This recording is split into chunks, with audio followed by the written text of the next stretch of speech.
Finding Hope, the Road to Recovery. Hi, my name is Colette Rotmil. I am a licensed professional clinical counselor. I work at Tarzana Treatment Centers as a clinical supervisor. This is a new episode of Finding Hope, the Road to Recovery, opening the door to a new life. This is part one. We're going to be talking about addiction and the road into working in the field. And my guest is Guy Sherk. Hello, everybody. My name is Guy Sherk. I am an outpatient counselor at Tarzana Treatment Center as well. And we're going to hear a little bit about my story from active addiction into recovery and into working in the field of recovery. So we'll start with Guy's experience, maybe how you started, your background into using. Okay. Sure. Like a lot of us, I saw drugs and alcohol at a young age. I saw a little bit of the alcohol in my family growing up, in our society, and so forth. And I also saw some of the negative consequences of it as well. Our father, a little bit of a drinking problem, and I found out about some of the negative consequences of it as well, but I also saw some of the joy that it brought people. I would even hear about some of the negative consequences through the school programs, like the DARE program and so forth. But at some point during my adolescent years, I decided to partake in some alcohol use and maybe some marijuana use as well. And I actually really liked it. It was kind of soothing for me, like a lot of us. But I don't know. Something I learned is that some human beings just seem to like it a little bit more than maybe others. And I guess I was one of those people. So sure, I started off, throughout the high school years of drinking a little bit, partaking in some marijuana, and, without very many negative consequences as a result of it. Maybe throughout those years and even into my college years, I started experimenting with some of the other substances that were out there. So I was out of curiosity, out of hearing about things from other people, and I partook in some of those as well. Like I said, I enjoyed the effects of alcohol especially, and some of the other substances, and there wasn't too many negative consequences as a result of it. Until, I started noticing a few of the things early on, the hangovers, or maybe not remembering something I did the night before, but able to laugh it off. And just from what I've witnessed and what I've seen with other people that drank or did any of the substances, it was maybe just a normal part of it. So I did continue on with that. I was still maintaining in life. I went to college out of high school. I was playing sports as a young child, and relationships were good. The family relationships were good, until I started, noticing a few more of the negative consequences. You see, I kind of like the maximum effect of some of the substances, especially the alcohol. So I started wanting to do it a little bit more, and maybe even stronger doses of it. And I would partake in it to the fullest, and every once in a while I would see some of those negative consequences. And eventually, there was some of the consequences were of the legal variety. So, you know, I would be able to, I would always be trying to control and enjoy my alcohol and drug use. And sometimes if I noticed that there was a negative consequences with one of them, I would try to put that one down and maybe switch over to a different one. And that carried on for a good decade or so of, you know, trying to manage my drug and alcohol use, which I've seen other people do. And I knew that at one point maybe I was able to. I was able to manage it. But my journey continued with the negative consequences building up. And my enjoyment of it still was somewhere in the middle. Negative consequences about here. And eventually, like I said, because of the legal situations, DUIs, possessions, and so forth, some of those consequences started building up. I also started noticing some negative consequences in my relationships with other people as well. Friends, romantic relationships. I ended up getting married. And at that point, my drinking had really escalated into a habitual sense, and I was doing it on a daily basis, and probably doing a little more than maybe I should, and maybe a little more than I wanted to. But still, in the back of my mind, thinking that I could manage it and control it. So, as those negative consequences were building up, some of them got really bad. I remember my ex-wife used to have me maybe take a break from the relationship, or even go stay with family for a while until I could maybe straighten out. And you know, I would make promises to her or to employers that I would show up and be responsible at my jobs, in other friendship relationships, family relationships, family functions. I would tell myself that I was going to get better. Right. And would you believe that, though? Like, you believed at the time that maybe it wasn't so bad and that you could? That's an interesting question, because sometimes I wanted to believe, but I also wanted to be able to partake, right, and to continue with my alcohol and or substance use. Mm-hmm. And I think that's one of the interesting points of someone with a substance use disorder when they get to that point. It's a state of ambivalence, I would like to say. Right. Or justification, or minimization. Rationalization, right, minimizing. I did a lot of that. Right. Sometimes to others, and sometimes even to myself. Mm-hmm. And you know, I continue to tell myself that maybe it wasn't so bad. Mm-hmm. That's a good point, and I think that's a point that a lot of people someone with a substance use problem does get to. So I continued on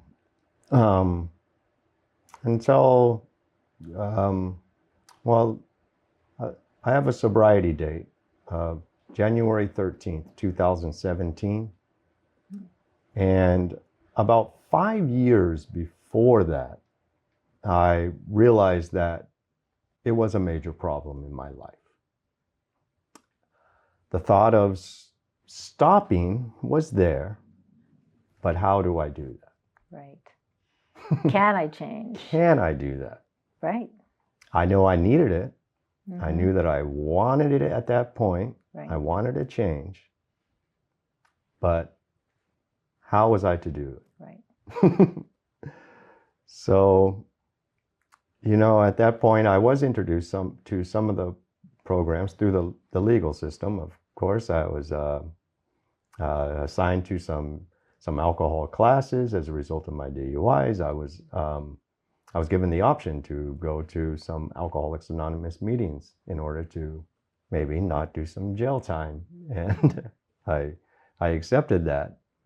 But part of me was a little hesitant and a little resistant towards making a complete shift into that lifestyle. Right.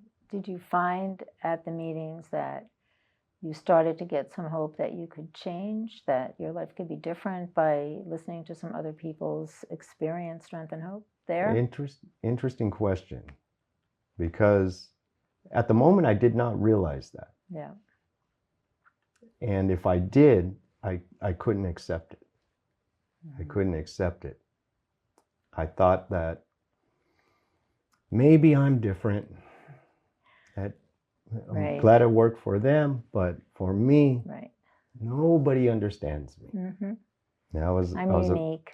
I'm very unique. I was very self-absorbed. Mm-hmm. And my world revolved around me, and I didn't know if anybody else could relate to me. Even though I did get some glimpses of hope. Looking back now, I did get some glimpses of hope for recovery. What were those? How did you get those? I guess although it was difficult, learning to listen to and and somewhat relate to some of the experiences that somebody had. Right. Someone would talk about their run-in with the law, or their problems with their family, or their relationship. That maybe you weren't so different, that they had something similar. Sure. Yeah, gone through. And then they would share about their, maybe their strength of how they got in recovery, and then how different their life is now that they are in recovery. And that was the hard part for me. It just seemed so far off to me and almost unattainable, even though inside I wanted it. Yeah. Very much so. I did want it really bad. I wanted something different. Did you think you deserved it? That's an interesting question too. A lot of times I probably didn't. That's a great question. I didn't think I did. Or I was throughout the years of my drug and alcohol use, I made a lot of bad decisions. I had some bad actions towards other people, towards not treating myself well.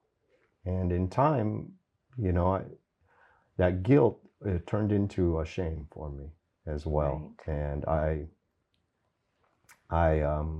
started to internalize it a little bit. I saw some of the negative aspects of alcohol and or drugs in my family, and I've seen some pretty negative aspects of it, even death and so forth. And I knew there was a way out, but from where I came from, it wasn't very common in my family to ask for help or to seek help. Right. So when did you decide that you could get some help, and then you sought it out? Okay. Yes.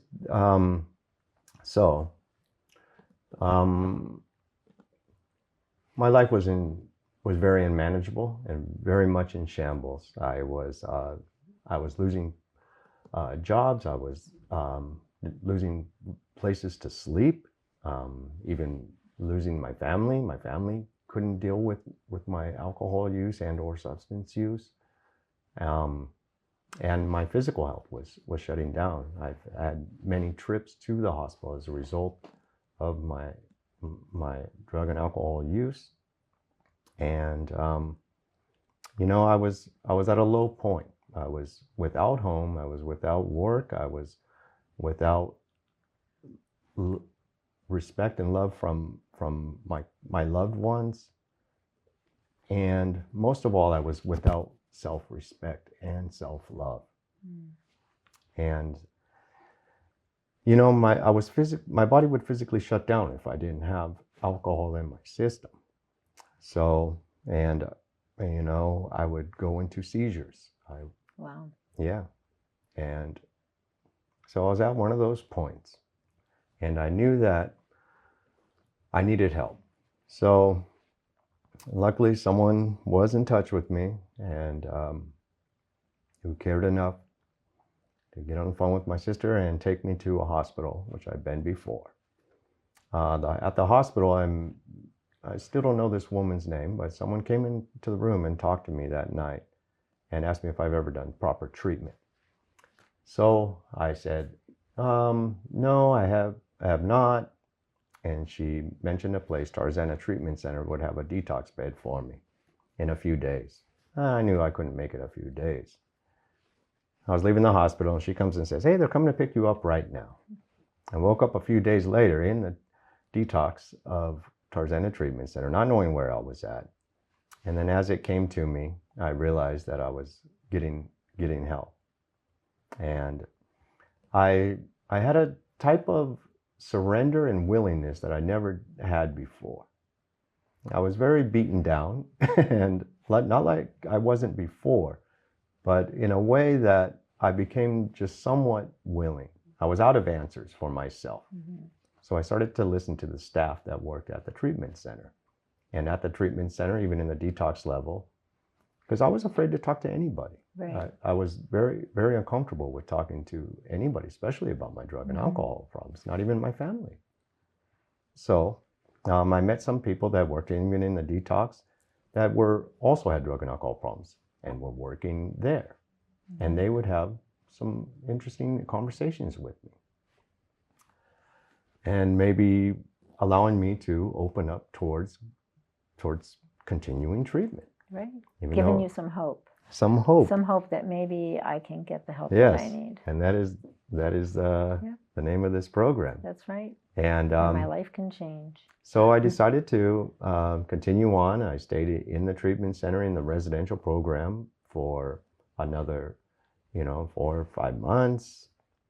Even though it was completely foreign, I felt like I was fine. But I kept listening. I kept listening to the staff there. I started talking to some other staff members there. I saw a therapist for the first time, who was not in recovery herself, but for the first time, I started talking to doctors. I started talking to other people that were my peers in the treatment center. I started listening to them. They started listening to me. I had a counselor. Eventually, I made it into the outpatient program. We moved out of the residential program into outpatient. I was living in one of the sober living houses, and that's where I met you, who did my intake into outpatient, and that was a whole new journey of living out in the world, but continuing to come to treatment. And that's where I found that it was a good idea if I continued to do that. And at that time, I was introduced to many other counselors and staff that also were in recovery, and helped me to even get more involved in the recovery world out there, in the meetings, getting a sponsor. I had someone who was my counselor in outpatient, who would talk about a 4-point plan of going to 90 meetings in 90 days, getting a sponsor, getting a home group, getting a commitment, and guaranteed that this would keep me in the path of recovery. I was hesitant. I was a little hesitant on listening to that and actually doing it, but eventually I got a little desperate in that first year, and I decided to get involved in the programs out there. As a result of that, I started working again for the first time, clean and sober. I started being accountable. I was showing up to my groups. I was learning how to live a life that I always wanted without the effects of drugs and alcohol. Right. My obsession for it was being lifted. And it was a very critical part to my journey. And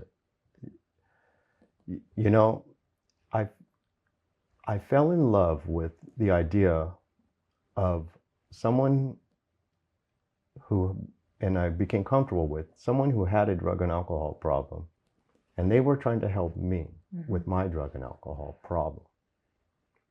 And, you know, whether it be someone like yourself, who I felt comfortable talking to, some of the other staff members, my sponsor, my fellow patients that were in the treatment center with me. And I started learning how to trust.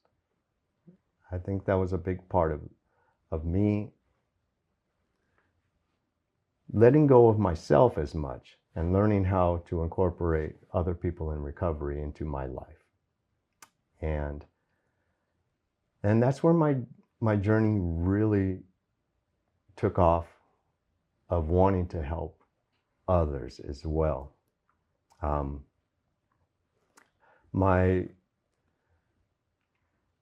I was very interested in working in treatment. And why?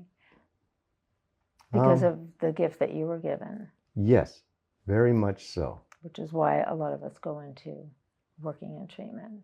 To give back, it becomes a passion for us to help the next person. Yes, and I think in the next segment, we are going to talk a little bit about that. Yes.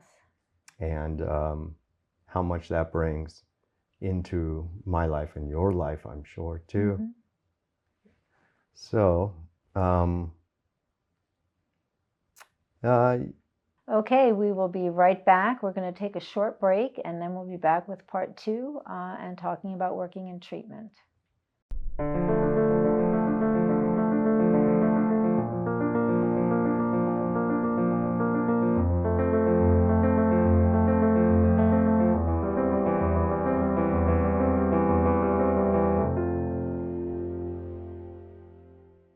Hi, we are back with Opening the Door to a New Life, Part 2, Finding Hope in the Road to Recovery, Colette Rotmil and Guy Sherk. And we're going to be talking now about working in treatment. Guy, do you want to start? Okay. Hello again, everybody. Yes, so as I was learning how to live a life in recovery, I was very intrigued about working in recovery as well. I thought that was a great option of someone who came from a similar background as me, sharing their experience with me, their strength of how they recovered, and then giving me the hope of how I can continue this. I thought it's just an amazing aspect of learning how to pass it on.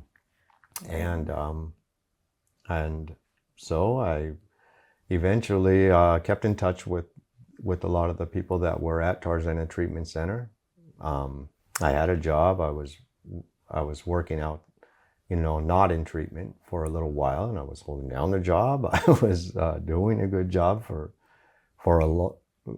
the first time in a long time. And eventually, I was given some opportunities to maybe work at the treatment center that I went through. And there was a couple opportunities in different departments, but I really fell in love. I was very intrigued, and I liked the transformation that was happening to me while I was working while I was a patient in the outpatient program. And an opportunity came for me to get a job there as what they called a technician, or a peer support technician. Now it's called peer support specialist, but peer support used specialist. to be technician. Right. Yeah. So I just needed my experience as a patient, and my high school diploma, which I had, and so I decided to work in recovery, and it's been an amazing journey since then. I started off as a peer support technician, and I, would kind of assist the counselors on different aspects of working with the patients. I would do testing for the patients. I would talk to the patients, and they enjoyed talking to me. They knew that I had been through that program as well, and it was very nice to give back a little bit. Some of the people that were helping me, I was now working side by side with them. Mm-hmm. And it felt like I was becoming. A lot of my first part of my story was my transformation of learning how to live a life in recovery, and now I was able to give back. Right. And it was a very very rewarding. It's been very rewarding since then.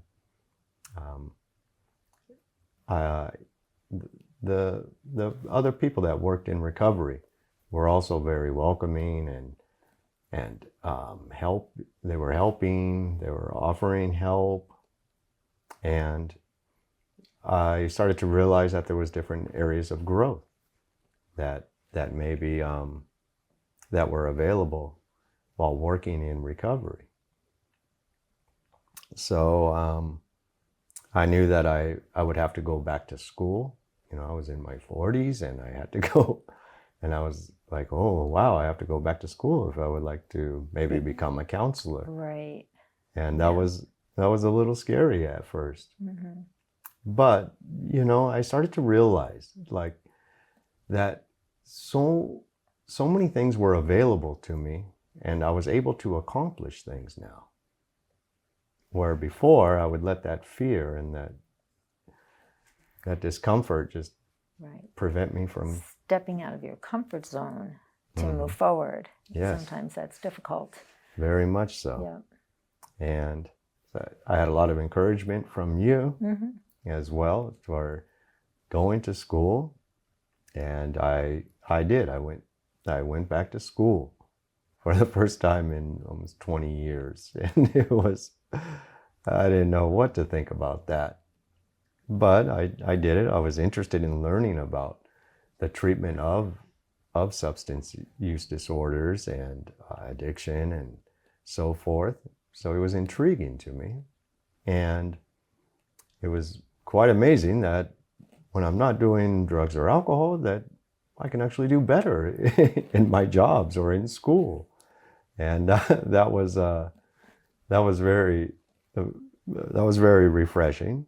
So little by little, my confidence started building up, and an opportunity arose while I was working in the outpatient department with you, Colette, where Colette herself, she became the clinical supervisor.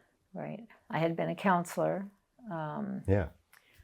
for 6 years, and then I became the clinical supervisor. And then I said, Guy, you're in school and you're registered, so come work for me. Yes. As a counselor. As a counselor. It was another big step of... And you're like, I don't know. Right. But then you did. As a peer support technician, I was affecting people's lives. Yes. I was talking to them, sharing my experience. Definitely. Sharing my experience of going through treatment and how I ended up where I was at today. That was a good thing. But I knew a counselor was one more step up from that. Yeah. I would be running groups where I would have multiple clients or patients and have a caseload. With patients one-on-one, Yeah. But it was something that was calling me. Something that was calling me. Even though there was still a little bit of fear and uncertainty and, oh no, can I do this? But there was something that felt right about it. Something inside here that felt like it was the right thing for me to do. And I enjoyed it. So many times you hear from people that, you know, try to find your career or something that you enjoy doing. Yes.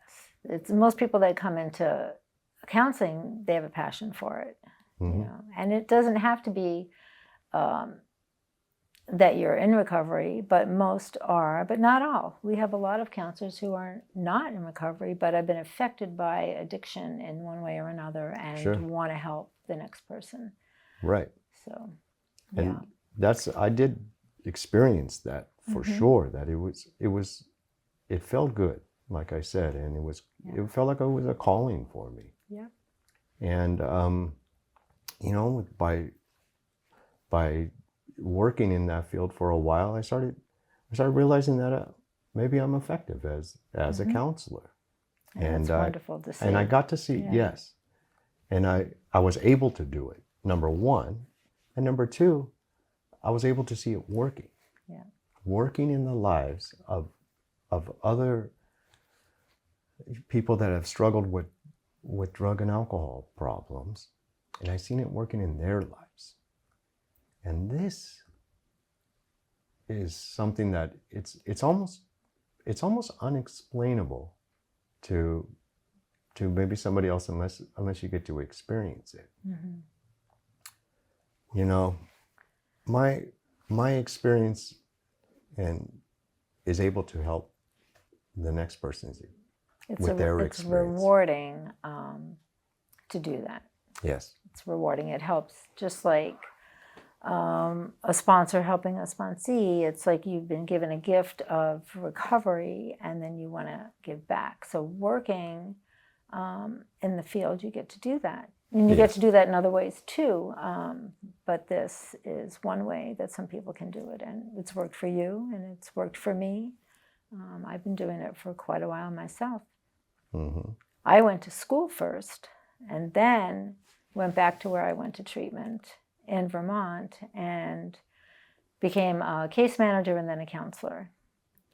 And then I was a supervisor there too for a little bit, but I moved to California and I started as a counselor at Tarzana Treatment Center. It was my first job out here, and I worked here for 6 years, and now I'm the clinical supervisor. And I thought, I want to be a counselor. I don't really want to be a supervisor, but that's the next step, and now I get to help people like Guy be counselors. Right. So it's almost still rewarding. Yes. It reminds me of the circle of life. Right. This is almost like a circle of recovery. Yeah. And there's so many different ways that we can help each other. And it's very rewarding and so brings so much joy watching somebody else and assisting somebody else, allowing them to help themselves in with their new life. Yep. Opening that door to a new life. It's seeing that growth and change. And even if somebody doesn't make it right away, you plant a seed and they come back. True. You know, sometimes it doesn't happen the first time, but the seed is planted, you show support and you're there and they know you're there. And a lot of times people will come back to us, multiple times even sometimes, until they get it. But they know that they can come back. Very true. Because you develop that connection, and yes, it's wonderful. Yes. You know, for so many years, I just thought that it was unattainable. Until, you know, luckily for me, I said yes to saying, okay, going through a hospital to a treatment center. Right. To where, you know, it gave me the opportunity to start putting together some time away from the substances, start learning a little bit about how I stay away from those substances. Right. And how I can live a life without it, which it sounded so foreign to me. Absolutely. For so many years. Yeah. It sounded unattainable. It sounded unimaginable. Right. I didn't think I could have a different life. I thought, this is my path. This is, you know, my life. I I can't have anything different.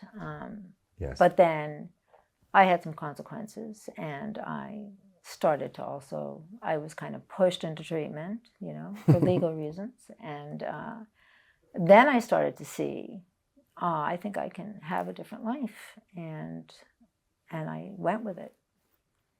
I went with it. And then here we are.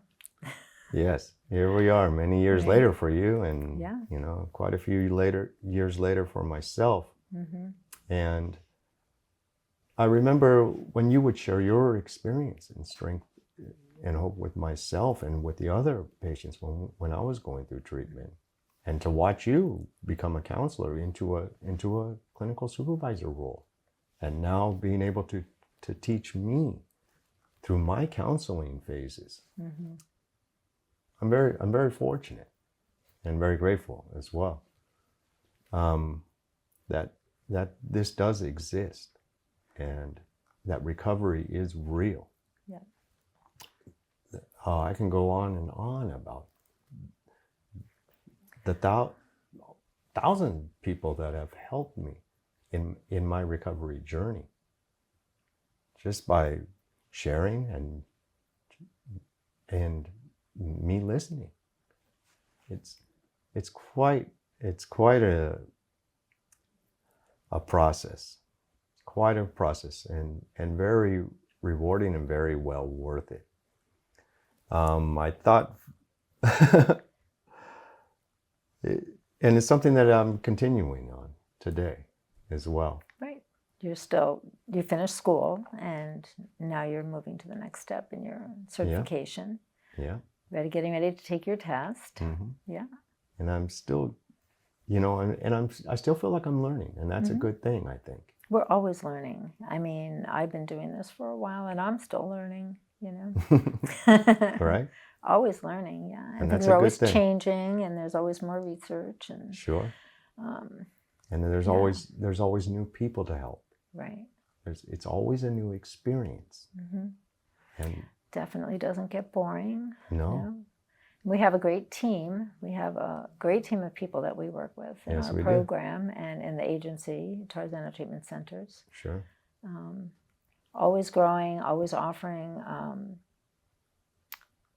integrated services. So you have mental health, you have MAT, you know, medication-assisted treatment, primary care, you have everything. So it's really great to be able to meet everybody's needs and help them, because you need to meet all your needs. You know, maybe you don't take care of yourself physically, or you have medical issues, or your mental health, and a lot of times that will lead you back to using. So we want to make sure everybody gets all their needs met so that they can be functioning and healthy.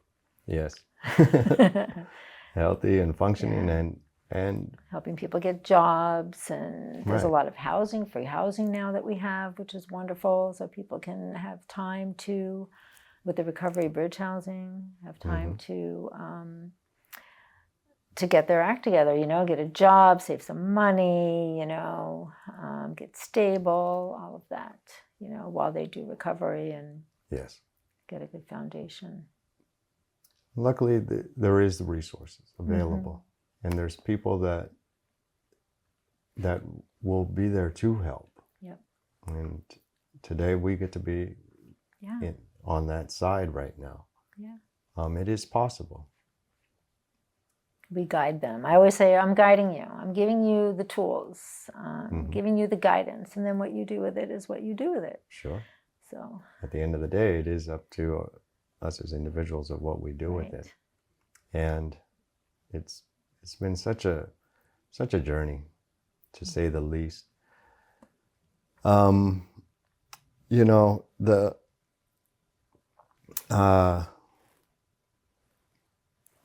some of the people that I have helped, when you brought up showing them that new life, we get to see so many people make those changes, but not just a new life, but sometimes we're giving people just life period. Right. You And know? the happiness that they show that's different. They may come in broken or, you know, sad Yes. and, you know, Sad and not healthy and not healthy, near death. Yeah. I believe And that then to see that growth and that change. we get to and, save lives. Yeah, absolutely. And it doesn't get any better than that. Mm-hmm.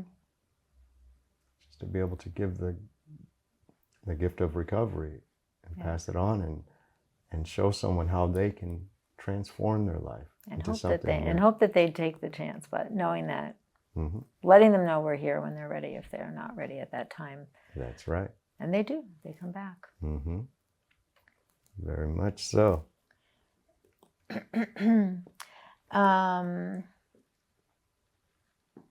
Lots of opportunities at Tarzana Treatment Centers, school. Yeah. We have a lot of patients who actually can go to become a tech now and take the course for peer support tech and then have an opportunity to get a job. Mm-hmm. At Tarzana Treatment Center, we have a lot of patients who get their RAD-T registration for substance use and get jobs Right. in the community at different treatment centers and then maybe come to us eventually. Sometimes. Yeah. Yeah. And just like in my experience, it was just so foreign to me. I didn't know how you would go about doing this, or I didn't know it was even an option. Right. To be able to help someone else like that.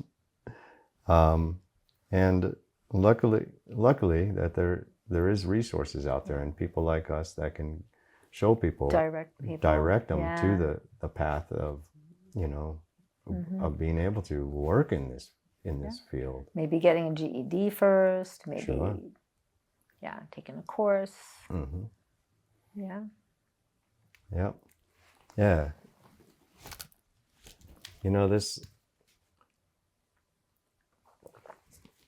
I remember someone used to tell me it's like a life beyond our wildest dreams. Because I couldn't have imagined this before. Mm-hmm. I really couldn't have imagined living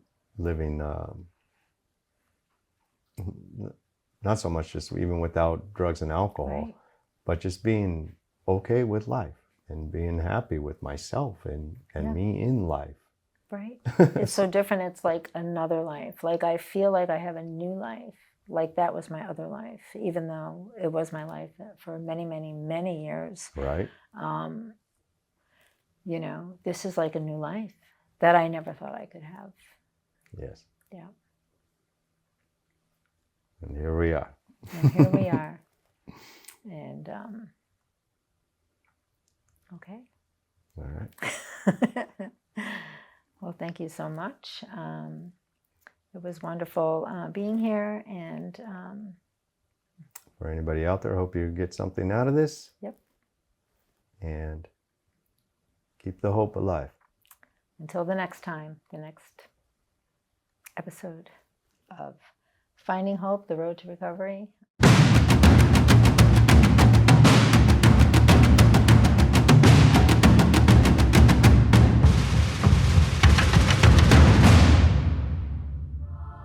Brought to you by Tarzana Treatment Centers.